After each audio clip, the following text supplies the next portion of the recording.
You're listening to the Journey to Launch podcast, the love and money episode, how one couple got on the same financial page to pay off $32,000 of debt. T-minus 10 seconds. Welcome to the Journey to Launch podcast with your host, Jamila Souffrant. As a money expert who walks her talk, she helps brave journeyers like you get out of debt, save, invest, and build real wealth. Join her on the journey to launch to financial freedom in 5, 4, 3, 2, 1. Hey, journeyers. Welcome to the Journey to Launch podcast. If you're completely new to the podcast, welcome. Take a seat, buckle up, because we are about to blast off to financial freedom. And if you are a returning journeyer and listener, thank you so much for coming back. Obviously, you must like something that's happening here, so that's awesome. Okay, before we hop into the episode, I want to tell you about today's sponsor, Empower. One of the most asked questions from listeners that I get is, how can I save more and reach my goals? And I usually reply with, you have to make it easy and automate it as much as possible. So I'm always on the lookout for solutions for you to do just that, make saving easy and automatic. Today's sponsor, Empower, that's Empower, is an awesome mobile app that makes saving and managing your money the easiest thing you can do all day. For starters, Empower has an automated savings feature. You can simply tell the app your weekly savings target, and every day Empower studies your income and spending and automatically knows when to move the right amount of money into your savings account where you're less likely to spend it. It's called autosave. Just set it and forget it. You even get access to a human coach that you can text for personalized finance questions. Download Empower, that's Empower, in the App Store or Play Store. I downloaded the app myself because you know that I have to give things a try before I recommend them, and I really like it. It's super simple and easy to get started. And for journeyers, that's you get $5 when you use the offer code JOURNEY and reach your savings goals. Visit empower.me/journey for more details. And I'm really excited for you to be here this week. So this week is Valentine's Day. Well, Valentine's Day is falling in the week that this episode comes out. And I thought, you know what? I should do a topic on relationships and money, love and money, because I know that if you are currently in a relationship, whether you're just dating or married, the partner that you're with, and depending on if they're on the path with you to paying off debt and saving and investing and reaching financial freedom, that really affects whatever you're going through in your journey. And so I was gonna think about bringing my husband back on. So my husband, he's been on the podcast before. So if you are a longtime listener, meaning like you've been here from the beginning, you may have remembered he was on episode 20. So after you listen to this episode, go back and listen to episode 20. That's journeytolaunch.com/episode 20. If you want to hear myself and my husband talk about what he feels about our journey and money back then. And so I was thinking about doing like an update and having him come back on. And then I came across this amazing Instagram post. So LeDo, who is a journeyer, and he's been listening to this podcast for a very long time, he tagged me in a post about he and his wife and how they paid off tons of debt. And it wasn't just that they paid off debt, because I see that often where people pay off debt and it's amazing. But it was just the realness of his post where he talked about all the things that they went through and how they're still on the journey and still figuring it out, and all the tough conversations that they had to have to get to that point. And I was like, you know what? I'm going to bring LeDo and his amazing wife, Shameka, on the podcast, because I figured how amazing is it to hear from a couple, like the real deal of a couple, of what they're going through, how they managed to get on the same page, are still getting on the same page when it comes to money and goals. Because I get asked that a lot about, how do I talk to my partner? They're not fully on board. We have different mindsets about money. So this, I think, will be a wonderful, wonderful conversation to listen to with your partner, if you want to give them a hint if they're not on board yet, or just in general, for maybe preparing for when you do have a partner. So this is episode 139. So if you want episode show notes for this, go to journeytolaunch.com/episode 139.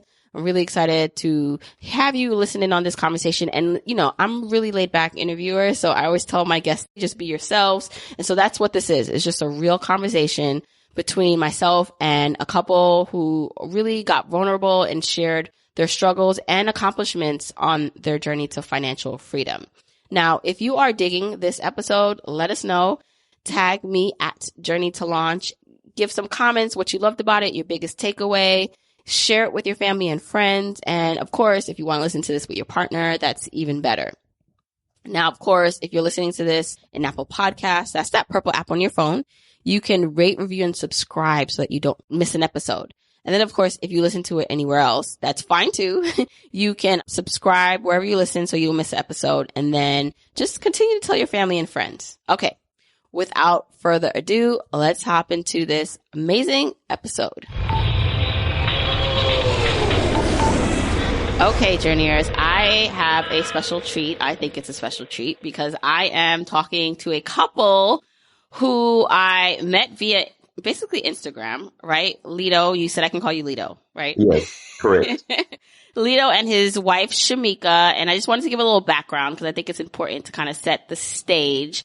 But I was talking about before I pressed record that I wanted to do kind of like a Valentine's Day episode. And originally I was going to like bring my husband back on, which I'm sure he's disappointed about, to kind of talk about our finances. But then I saw your post, LeDo, where you tagged me and just a couple other resources, but you talked about your journey to paying off debt. And what stood out for me about your post is, one, like I always see you commenting on my posts. I knew you were a podcast listener and a journeyer. And then like you were just so real with you and your wife's journey to paying off $32,000 of debt and the struggles of it, and that you're still in the midst of it. And I really wanted to showcase like what it's really like for couples to talk about money, to get through money issues or pay off debt. Cause I know so many people right now listening are in a relationship with someone or maybe not. And it's something that they may come across. And I think it's just helpful to have these open conversations. So I'm so happy that you guys are here. Thanks for having us. Definitely great to be here. LeDo, you listen to the podcast, but Shameka, you don't. And I was like, actually, that's perfect because I think that's like basically like couples work. Like one person may be more bringing the other person the information. And so I thought that we can kind of start there on where you guys are currently financially, like what you did. I kind of mentioned it, but like how much debt you paid off and what got you to this point. Okay, so we recently, since I started to track our spending and budgeting, we paid off $32,000 in the last 18 months. Currently, we're at a positive net worth around $100,000. And we got here pretty much, I found a podcast. A friend told me about the podcast. And at this time, we had recently relocated from Houston to Dallas, which we're located now. And we had saved money, at times, not really with the mindset of paying off debt or investing, but just, we like to travel. So we would say, hey, let's save up, $20,000 by the end of the year. And so we would, reach that goal. Well, just kind of getting introduced to the podcast and learning about the FI movement and the FIRE movement, my juices just got to flowing. So I was like, hey, I would come home and tell the wife, like, there's this great thing that's going on. Like, we need to talk about this. And she wasn't very receptive. I didn't know how to feel about that at the time. And there was a lot of struggles that I'm sure we'll get into. But we pretty much got here because we realized that we are on the same team. And even though we may not necessarily feel the same way about our finances, we dream together and we set goals together. So how do we get there? May not always align, but the fact that we are working toward the same goals is always kind of in the forefront of our minds. It always brings you kind of back together to at least to discuss the conversation. Right. So right. Shameka, I'm curious, like, so do you remember those moments when he first started coming back and like kind of throwing this on you, like, hey, like we should do something differently? Do you remember those conversations at first and how you felt? I did. And to be honest, so I was handling the finances and we always, paid the bills on time. We always had a healthy, we say it now, healthy amount of debt. Nothing exorbitant. We always, if we had a big vacation, we would pay it off very quickly. So we kind of had this system down. So to be honest, I felt a little, maybe a little offended, like, well, it's been working. So what's going on now? Mm-hmm. But seeing his enthusiasm really brought me on board with it. seeing his dedication, because truth be told, he'll come to me with some ideas and he's like on fire with it for maybe a month or two. And I'm like, okay, yeah, babe. So I'll encourage it, but then it might fall off or, have ebbs and flows. But he was really dedicated to this. And he was like, I have dreams for us and I really want to do this. So I couldn't help but get on board. Now, how long at that point were you guys like together? Because I'm wondering, were you always kind of the one in charge of the finances? And here he comes kind of like along like with a new idea. So how long was that kind of like operating for you, that system that you guys had previously? Probably about 6 years. Yeah, about 5 or 6 years. Yeah. We met in 2006. And so, we dated off and on. We got married in 2012. This was about, 2018. So about 6 years. Mm-hmm. Yeah, and it's funny because not typically, I don't know what like the typical thing is, but I would assume sometimes that the person who comes across and gets really invigorated by financial independence and like really into podcasts is like the one that's originally running the finances or at least kind of manning that kind of ship. But it seems like it was like the opposite. So at what point, I guess, Shameka, were you just like, all right, this seems like he's really serious about this, that you were like, all right, let me listen. Let's maybe do something differently. We paid off probably a good chunk just using the old system. We paid off a good chunk of our debt, but then just seeing that and seeing how enthusiastic he was about it again really made me sit down and say, okay, let me at least consider it a different way because I don't know everything. And what he's bringing to me is really good advice. So let me at least meet him halfway. We had just gone on vacation at the time and he was so concerned about money, but seeing him in the moment saying, okay, yes, we do need this vacation and let me relax and not be so stringent about what we're spending and enjoy the moment. I saw his dedication to that. So I said, well, again, let me meet him halfway. So I signed us up for a Dave Ramsey course, Financial Peace University. And that was kind of my gift to him to say, I'm in this with you. Mm-hmm. Now, I'm curious, like you talk about the old system. And so it seems like the old system was like working because you guys are managing your debt. I heard you say earlier, like you kind of had a healthier amount of debt. So what was that debt comprised of? So I had a $5,000 loan that we paid off pretty quickly. We had the cars, but along the way, we would have hiccups so we had a house and our AC went out. So we had to replace the air conditioner on that. And that was that was a summer. So we had to deal with that. We had living in Houston, we're always having flooding and hurricanes. So we would have roof leaks that we would have to pay for along the way. While we were on top of the spending, we would have those hiccups, those major financial hiccups along the way that would kind of throw a monkey wrench in everything. So aside from the car payments and, the mortgage, my student loans, his student loans, my student loans, and the credit card. And the credit card. Yeah. Yeah, just one credit card. Yeah. Did you guys work with a budget before finding out, like the old system? Was it operated on a budget or just like you had money in and you just spent money as it? So we sat down at the beginning and kind of did, the old Excel spreadsheet kind of method. Okay, this is what's coming in. This is what's going out, but not being as stringent on down to the penny.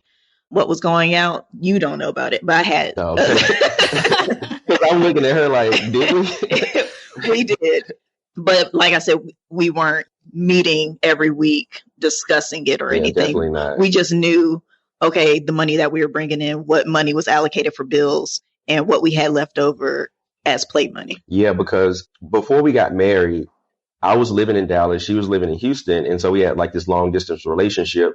So we just talked about everything. I bought this book and it had like 500 questions that you should ask the person that you're thinking about marrying. And so we thought that we combed through finances pretty well. Mm-hmm. And of course, once you get into marriage, you realize that, you can never fully prepare for all of the things that come with it. Right. But, I talked about my relationship with money. She talked about her relationship with money coming into the marriage. Prior, I don't know if this is the time that I should talk about this, but outside of my student loan, the only debt that I had was a Dillard's charge card. And I got that my senior year of high school. I think I had like an $800 limit. And throughout the course of college, I maxed that out. And I think it had gotten up to maybe 1,600 credit limit. And that traumatized me, like with dealing with credit. So my first job out of college, I paid it off and I just closed it out, not knowing, about credit history and how that affects, your credit score. And so I didn't operate with credit cards coming into the marriage. She, on the other hand, had a credit card. And so I wasn't really a high earner during those years. I just had like a different view on money. My thing was, I'm not money motivated. And I told her that, like, I don't love money. Hopefully you can accept the fact that, that's not what drives me. I love working in the community. I love working with kids, and so I don't just want to be consumed with how much money I make. So that was my spiel to her going into the marriage. Right. And she was more, I guess you were more on the corporate. Yeah, I was on the corporate ladder, not intentionally, but you want to go to school and love what you're doing. And I happened to do that. And it kind of moved me up the ladder. So the more money that was coming in, I think we kind of got more comfortable with that kind of lifestyle. Yeah. So it wasn't a matter of spending every dollar, but we did enjoy ourselves. We ate a good portion of our budget. Like when I finally saw it in a pie chart, I was like, wow, like it was rivaling our our mortgage. Right. Right. Mm-hmm. Can you share what your line of work is, Shameka and LeDo? So I am in right now software. I originally started in oil and gas, mainly in the communications space. So I've been everything from a communication specialist to a technical writer to a change management manager. So that kind of runs the gamut of what I do. Yeah. And I teach 4th grade math and science. Nice. You're a teacher just like my husband. Yep. So actually, all right. So I want to get to eating. I'm assuming you guys like sing like without kids? Yes. Right. Okay. Cause like I remember before my husband and I had kids, that's where a lot of our money went to also going out to eat. And it was way easier before the kids. So, but stepping back kind of into your motivation, I love that you actually said, LeDo, that money wasn't a motivating factor for you. Like you knew you weren't going into corporate America or wanted to like work towards like a 6-figure, I don't know, career. Some people like, that's like me. I just knew I wanted to make money. So I went after that. Shameka, like for you, you were on that track. When you first met and you realized that about him, did that like give you pause or you just like, I love him. Like this is just, that doesn't matter. We'll make it work. I think I had enough ambition for the both of us. Now, money was never my motivating factor. I just knew that coming up and growing up that we lived kind of comfortably. So I just knew that I wanted at least that. I wasn't into, flashy things or an exorbitant lifestyle. So I just wanted to be comfortable. Him saying that never really gave me pause. Mm-hmm. Now, when you are now talking about kind of coming to this space, LeDo, like realizing, okay, there's something else like out there called financial independence. Like we don't have to be on this kind of hamster wheel of just spending what's coming in and kind of like always trying to keep up. Like what were the changes now, right? So you had the old system. And then you got into Dave Ramsey, which I always think is a great first step for people who are looking for that entryway. But what were some of the changes that you started to make? And then we could talk a little bit about the other things you started to do. I think the first change was my daily commute. I would listen to music, right? That was just kind of my stress reliever going to work or like leaving work. And so that time began to be filled with podcasts and audiobooks and researching information, just dealing with finances. And my wife has always out-earned me, and that's never been a problem in our marriage. I've never felt any type of way about it, but I always have wanted to be in a place where if we were to have kids, that she would not have to work, because that's kind of how I grew up. Once my mom had me, she stopped working. And so she was always there for me. And so I wanted to be in a position to provide the same thing for my family. And I knew that, with my income, I was like, well, something has to to change here.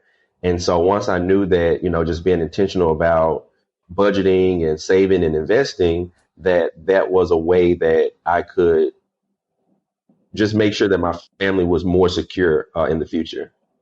Mm-hmm. And something, something you just said, because, at first when you said like money wasn't like a motivating factor for you. Mm-hmm. And like, I think at the end of the day, like really like what money provides is options and like freedom. And so like, I think most people, even if they say like they want to go after or they're chasing money, like I knew I wanted to go after and make as much as I could. I really wanted like freedom, because at the end of the day, that's what you wanted. And what you realized is what you ultimately wanted. It wasn't about necessarily the flashy stuff, like that could be a byproduct of all that, but it was really about the opportunities that you could provide for yourself and your family. Definitely. And neither one of us have been big spenders, still aren't big spenders. I remember early on in the marriage, she was I could tell she was nervous. She came in with a bag and it was from Target, I think, and she had spent like $40 something on clothes. And she was like, "Don't get mad at me." And I'm looking like, you spent $40 at Target, you're good. Like, if that's what I have to worry about, like, have at it. We just don't spend a lot. We don't really recommend, like, the things that we weren't being intentional about, which were our date nights, because we decided to start having date night, I think early in the marriage, about year 1 or 2. We were like, okay, we really want to continue this dating thing, because I'm really big on researching. And a lot of times I have analysis paralysis, and I just figure out like, what's the worst case scenario? Even when I got into teaching, it's like, okay, what am I getting myself into? And I knew that there was a high divorce rate with teachers and just a lot of things that like financially teachers get into binds. So before I jump into something, I want to make sure that I'm preparing myself for that. So I wanted to date her, and we would do weekly date nights, and we just weren't considering what we were spending. Like, we could go on a $20 something date, and we would have just as much fun, but then we would go spend like $70, $80 at a restaurant, and we wouldn't think twice about it because we knew we had the finances. Right. Mm-hmm. And, when you go back and you add that stuff up, you're like, wow, like, ridiculous. This is crazy. Yeah. So the change was, okay, babe, like you like were so instrumental, because you being transparent helped me to be able to approach her, because, like just saying, okay, create like a date night, and then, you can talk about finances in that space. And so that's how I kind of started to include her in. I was like, okay, babe, let's, clear the schedule. We're going to spend some time together. And we always would meet, just kind of have check-ins about the marriage. So I was like, how about we, talk about finances? And that seemed to work in bite-sized pieces. I could tell when she was like, okay, this is enough. Mm-hmm. And I would bag off. After buying Dave Ramsey, so, Dave Ramsey is all about getting out of debt. You're in Dave Ramsey or listening to that kind of program, but then also listening to a lot of podcasts or doing that self-learning that I love, that I started to do in the beginning. And what else did you start doing? So I'm assuming you started to budget and cut things out and back. Like what did that look like? Yes. So really, to clear something up, Dave Ramsey was her coming into the fold. So that was like maybe 4 or 5 months ago. No. That was about a year ago. No, Dave Ramsey we started that in September. No. Remember, we wanted to join the class. They had like a February class, and we couldn't get into that one. So we were saying, well, if it comes back around, then we'll join again. Okay. Yeah, but we still had a lot of struggles. You weren't on board yet. Right. I'm smiling as you guys are talking, trying to recollect the actual dates. Cause I'm like, this would be so me and my husband if we were trying to like think back on something. Yeah. So what happened was I became very intentional about what I was spending, because I was like, I can't control her, but at least we can kind of just figure out like, what are our expenses? And then where's the extra money going? And so it was a slow grind with trying to reel her in, because it seemed like she wasn't spending money at first, but then when I started talking about budgeting, I guess she felt like I was trying to put a clamp on her, so she was spending more money. I think that was just a perception thing with you. It just felt like I was spending more money. Well, I think this is actually important to note, because I wanted to have this conversation because I know for a fact that there are couples, or one person, one half of the couple listening and wanting to kind of get on the same page. So it seems like perception is everything, right? So LeDo, you felt like when you started to get more on the path of financial independence and like getting serious about it, it was like you felt like you were noticing more spending. And she's just like, actually, that's not what was happening, was perception. So I wanted to just talk about that. So Shameka, do you remember like those moments? Like, was it really more of like, hey, you're just now paying attention to this, but I've been kind of doing this all along. There's nothing really that much different, or what was that like? I think so. I think you summed it up perfectly. And to be totally transparent, during this 18-month period, we were doing IVF. So that was a big financial strain as well. And we were helping out family members along the way. So, we had those additional financial stresses on an already strained conversation about finances. Yes. That kind of exasperated our talks. Yeah. And so I think that nothing really changed as far as my spending habits or what was going out. It was just that we had these other additional stressors that kind of blew up our conversations. Yeah, I would agree with that. I think maybe me kind of pulling back from spending and just maybe seeing her just going about her normal spending habits. Maybe I was a little bit you went hard upset about that because I'm like, okay, I thought we were, and of course she didn't buy in from the beginning. So I've bought in completely and I'm like, whatever I need to do, to get here. And she's just like coming in every time she would bring a bag in the house. I would be so upset, and then I had to realize that there's a transfer in energy in marriage. I can't expect for her to, listen to what I have to offer or even get on board if I'm always making her feel like she's doing something wrong. And the way that I was thinking about it, she was like, just tell me what I can spend and I can operate like that. And I was like, well, no, if you're going to be spending this on hair care products and, we need to put it down to the penny. And she was like, no, I don't want to do that. And it took me a while to be like, okay, let's work together and not, this is what I learned on a podcast or this is what I heard and read in a book. Let's sit down and make this our budget and not just my budget. Because now I did try to invite her in on creating a budget and that she was not having that. Yeah, I didn't want any parts of that. Why not? It's because his way is not my way. And so the way that he was trying to break it down and upkeep it was totally not working for me. If nothing else, Dave Ramsey gave us every dollar. And that app has been just instrumental in just the way that we've been keeping up our budget. Because I am in the software industry, I'm always working with apps. I love technology. So having it literally at my fingertips, knowing that dollar amount that I can't go over has been tremendous for me. Because like he said, I would tell him, just tell me the bounds of my spending. Just give me a number and I will not go over it.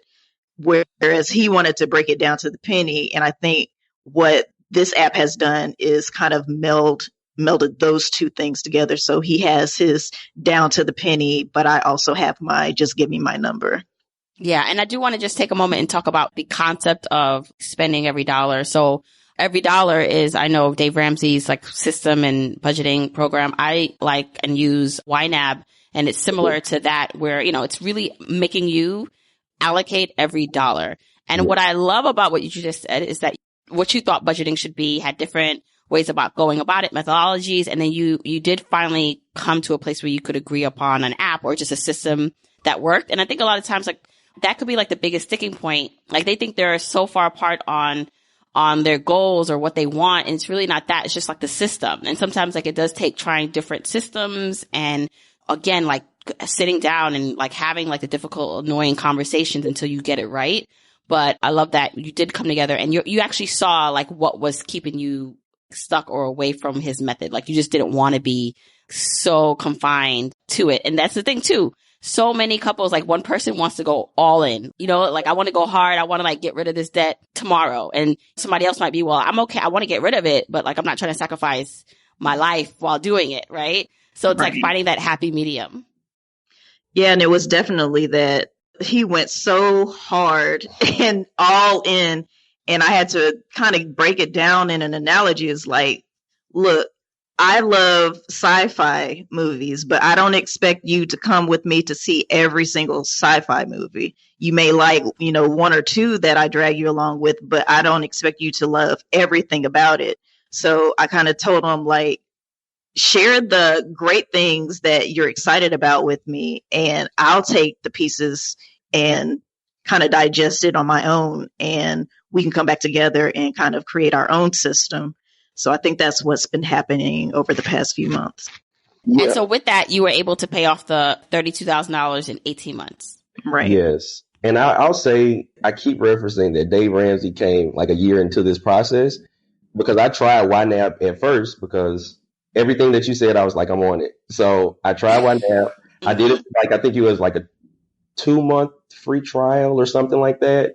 And I'm showing her, and this was extremely early, and she was like, nope, don't like it. And the only thing that I had trouble with them was, like, I couldn't figure out the credit card, because I bought into a credit card. Like, okay, let's get a credit card. I got a credit card to, like, earn points, and, I just couldn't figure out how to make that work. Like, because, I was really using the credit card to gain the points, so I didn't know how to input that, and Yeah. I was new to it, so I just I found an Excel spreadsheet, and I would do that, and I would write it on a sheet. I would write everything on a sheet of paper, and then I would put it into the spreadsheet. And so she was just like not having any of that. She's like, mm-mm. It's too complicated. Like, yeah, right. Yeah. Because I'm a numbers person. Right. And here I am working with engineers all day who spreadsheets are their jam. And I'm like, I'm the creative one. I'm not having any of that. So that's not going to work for me. So when you finally did find the system that worked, that allowed you to really get hyper-focused on the debt. So what debt did the $32,000 like comprise of? What was that you paid off? Her car. I had 3 separate student loans that maybe they totaled about maybe $9,000 at the time. Originally started out at like $13,500. And then she had a credit card that we would use like for trips, and then we would pay down, but it was max. I think it was like at 12. And so, yeah, that's pretty much all of the debt that we had, not considering our home that we're renting right now. But I found a debt reducing calculator, and it had like the avalanche method and the snowball method. And I was like, avalanche all the way, like the numbers make sense for avalanche. I was like, I don't need to see the small ones roll off. Like, this is where most of the interest is coming from, even though it wasn't like a big difference. I was just like, yeah, we could save $200. Let's do it. Right. And let me just jump in, just in case anyone's like just coming in, like, and not really understanding that. But the avalanche method is when you're paying off the highest interest rate first of debt. So, you add up you get all your debt listed out, and you sort it by highest interest rate to lowest interest rate debt. And then you can also sort it by lowest balance debt to highest balance debt. So when you choose to pay off the highest interest rate, it's called the avalanche method. When you choose to pay off the lowest balance, that's called the snowball method. And like, there's typically like different reasons why you may want to go with both. Technically, you save more money and interest by doing the avalanche method because you're paying off the highest interest first. But some people like to start with the snowball to get that momentum going. So you said for you, it was about, okay, let me look at the highest interest rate, and that's what you tackled first. Yeah, that's what I tackled first. She was pretty much on board with that. And then the second thing was, okay, let's cut expenses. So where could we cut expenses? So, oh man, like, okay, if we get rid of Netflix this month, like, and we, get Sling TV, can we cut this, So we had cable maybe one time since we've been married, and it was cost effective because it was kind of bundled with our internet. So like cutting the card, subscriptions, like canceling subscriptions that were just rolling on and on and on that we weren't using. And then that we got to a point where it's like, okay, we really can't cut anymore. So then I'm like, since we relocated, we've been living in apartments.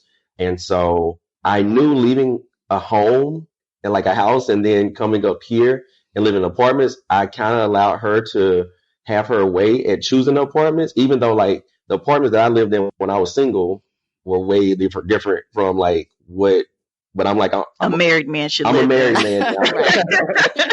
And so like, I'm looking at how much we're paying though. And I'm like, man, we're paying more than, our mortgage. And so it was okay, babe. The second time we chose an apartment, I was like, okay, here's some options. And we ended up choosing one. It still was like way too much for me, but I was like, okay, we're cutting the You're price. compromising, right? We're compromising, right? And then like, so now we fully downsized. Like since she's been on board and we're in a 1-bedroom now. And yeah, we're like from where we just came from, we're saving like $350 a month just on rent. And that's the thing too. Like if you're looking at your budget, that's the thing together. When you're single and you can make a choice like, all right, I'm going to like go live in the basement of somewhere or get roommates. Like it's only one person to convince and that's yourself. But then when you have like a partner and then, I mean, when you add kids in, that's even harder. So kind of like make those decisions. Then you can do those kind of things, but it takes like the conversations. But cutting the living expenses and food and like transportation are the biggest cuts you can make, but they're also like the most uncomfortable for a lot of people.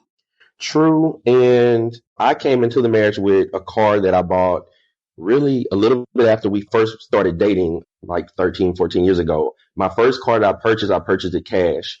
And that was one of the best financial decisions that I made because soon after, was 2008, 2009. And I was wanting to buy a brand new Chevy Silverado. And I was going to spend all of my cash that I had saved up. I think I saved up like $15,000 working my first job because I stayed at home with my parents. And I decided to buy a 5-year-old Toyota Camry. And I loved that car. She hated it. I just found out like in recent years that she hated it. And it was on its last leg. It had to go. Yeah, I could have got another 5 years out of that car. And so, yeah. So when we paid off our truck, I had a wreck and, I was knocked off the road. I hit a tree. It was totaled. And we just paid it off. Yeah, we had just paid it off like in months. And so I was like, you know what? I think they gave us $8,000 for it. And I was like, I want to just buy something for $5,000 because, everybody's like $5,000 cash car. And I'm like, I'm trying to find it. And she was like not impressed with what I was looking at. And so I compromised, but I think I made a good decision. And it was just kind of like down to the wire because we had this rental car and they stopped paying for it. And she was like, you have to get something. And the cars I was looking at, I was just like, nah. So I ended up, getting the car that I got. I got a 2010 Ford Fusion hybrid. I was like, we're going to save on gas. And I think we ended up just having to pay like $300 extra. Not even that, just $100. Yeah. So how much was that car? It was like $8,300. And you pay cash. And I think that's just important to note because people will also say like, where can I find a reliable $5,000 to $8,000 car? Like that kind of comes up when people are talking about trying to buy a car versus like the more expensive ones that look better or more flashier. But for the place that you're in financially, it's just not the best decision. Yeah. And I like to believe even if I was financially independent right now, I still drive something like that. Like my first car out of high school was like a 1986 Civic CRX. And I was everywhere that everybody else was. So like I got over that quick. So I'm not a really big car person. Shameka's like, well, I am, and I'm going to. I do like a nice car. It doesn't have to be the top of the line, but I do enjoy a nice car.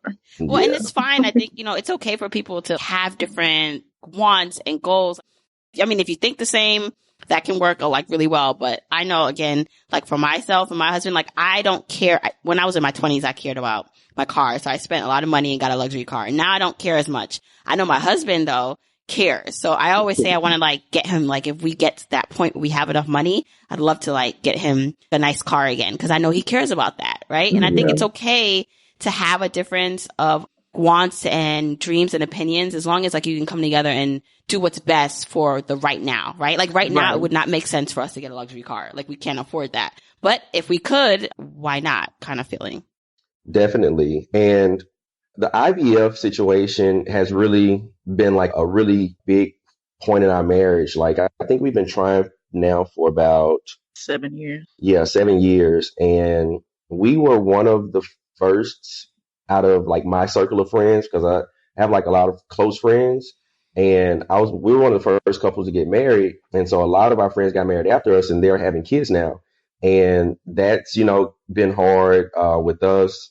Because at times we're like, okay, we want to do IVF. Okay, we're tired. Her body needs a rest. And so that coupled into trying to get our finances in order has really added an extra strain just on the marriage. So we paid out of pocket. I think it was right around, it was maybe a few months into us budgeting. Yeah. We just found out like we had to pay like over $10,000. Yeah. Which is, reasonable. We do have pretty good health insurance coverage for it. But when you're trying to, pay off debt, it was a big strain on us. Yeah. Yeah. And especially when one person feels more strongly about that than the other, that was definitely a test. Yeah. Yeah. And I mean, I can imagine. And this is like the thing again with money. It's like, and just goals, right? So you can have a really important goal of paying off debt.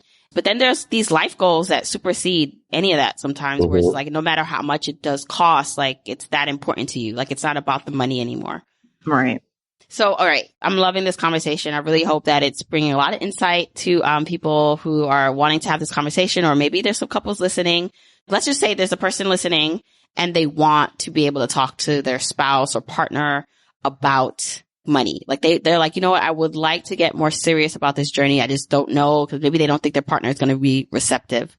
What are some tips or best ways that you think someone should approach someone that they are kind of afraid to talk to money about, or that they just are unsure about how to start the conversation? One is just developing a system where you're communicating on a regular basis. I wouldn't start with finances. If you don't already have that, just have weekly check-ins, bi-weekly check-ins, where you're just listening to your partner, you're understanding their wants, their desires, their fears, and just becoming really intimate, where you're not having to guess about where they stand. And then, share and sharing what is important to you, maybe just introducing that, hey, I really want security for our family, or I really want for us to be from up under debt, and share the why. I think sharing your why will connect with your spouse, or it should connect with your spouse.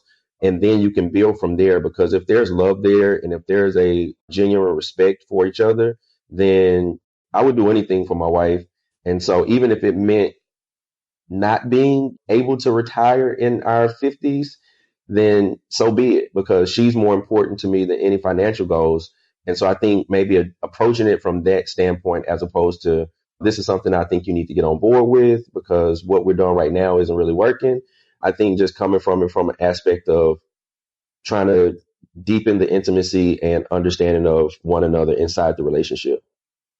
And then understanding that it really is a journey. And just because you are where you are with it at that particular moment, it may take your spouse a minute to get there, but being diligent and having the hard conversations, the hard and heart conversations to kind of gauge where you're at mentally and emotionally, because there is emotion tied to money. So just getting a basic understanding, I think, will help kind of navigate how you approach those conversations. Yeah. And I love that you said start with basic communication first, like not even money, just make sure you're on the same page and start with the love first and the connection, and then build the money on top of that. Because if you already don't have that and you just introduce money conversations that, that you both may not be ready for, that can just make things even worse. Right. Yes. So in terms of future goals, like what are you working towards? So I know you paid off a ton of debt, right? Like, are you still looking to pay off debt? Do you have debt still outside of your mortgage? Are you looking to retire early, reach financial independence? I heard you say in your 50s, possibly that may be a goal. So share kind of what's next or what you're working towards. Real estate investing this year. We want to sell our house, and we want to purchase possibly a duplex. We want a house hack, get out of the apartments, house hack, and then save up. We're working towards saving up a 6-month emergency fund. And we have started to open up a Roth IRA. Nice. We're going to do one for both of us. We're going to dial down her 401k contributions to only the match. And until we can, get our 6 months of expenses saved up. And so real estate investing. And the goal is I want her to be able to retire at 50. Amen. Now, will she retire? Like, both of us have talked about it. Neither one of us think we'll retire, but to be able to choose what you do, have the option, right? And so like me, I don't know, I think I'll just always have my hand in something, but I want her to have that option at 50 to just not work. Oh, you're sweet. So, and I didn't really ask you your age. If you don't want to share, that's fine. But kind of how far away of a goal is that? Like the 50 mark? Oh, gosh. I'm 36. I'll be 37 in May. And I'll be 36 in May. Okay, so you're still young. It's funny, we're the same like age, so and I still kind of feel like, oh my gosh, I can't believe I'm in my mid 30s. But I love your openness, and I'm so grateful that you guys came on the show to share this, because I know that this is going to help people who are either seasoned people, like couples that talk about money, and people who are just like starting the conversation, because like really being honest that it's like not always easy. Not everyone's always on the same page, and that you still have a ways to go, right? I think, again, it's the journey. Some of us are years out from some of the goals we've set. And so you got to find a way to make it enjoyable. And especially if you're with someone like on the journey, like. Correct. Yes. Okay. So you guys also have a podcast. I was checking it out, and you talk about like marriage and relationship stuff, right? Yeah. Can you share with everyone where they can find you and like kind of cheer you on your journey, on whether that's like social media or the podcast? So the podcast is called The Marital Mission. We are on Instagram. We're on Facebook. We're on Twitter. We haven't been as active these past couple of months, trying to get out of debt and traveling and doing some other things. But we're definitely ramping up this new year with a new vigor. So be sure to check us out.